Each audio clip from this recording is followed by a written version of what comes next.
Sump pumps are the best defense from groundwater accumulating in a house. An automatic sump pump removes groundwater collected in a sump basin located in your basement or crawl space.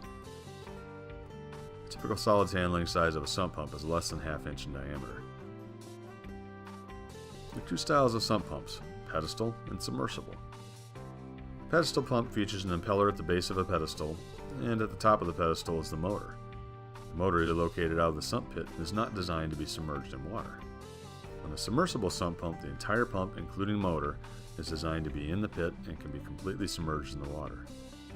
In this video, we'll be discussing the submersible sump pump. Submersible sump pumps are the recommended choice because they contain an energy-efficient PSC motor, allowing for smooth operation, run quieter, and are more visually appealing because they are hidden inside the sump basin out of sight. When it comes to replacing your submersible pump, there are a few things you'll want to note.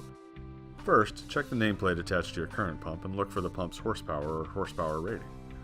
Next, what type of float switch does your current pump use?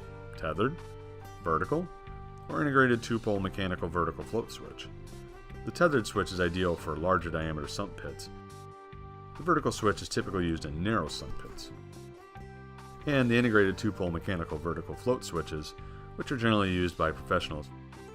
If you want a pump that runs for a shorter period of time and ejects the water more quickly, select a model that offers more power. However, if selecting a larger pump, only move up to the next larger size to ensure you have sufficient electrical power for the job. You also want to measure the diameter of your sump basin, down where your sump pump will operate.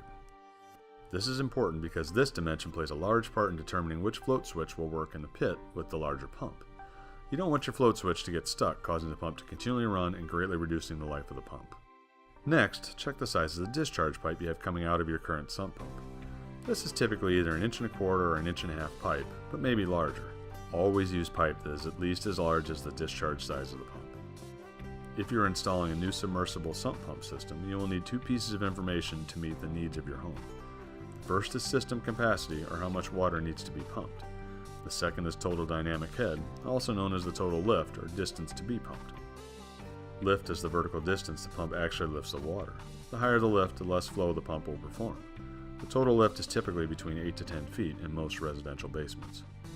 The new sump pump installation should be sized to the performance of the pump. If you are not confident when sizing and installing a pump system, we recommend contacting a local licensed plumber.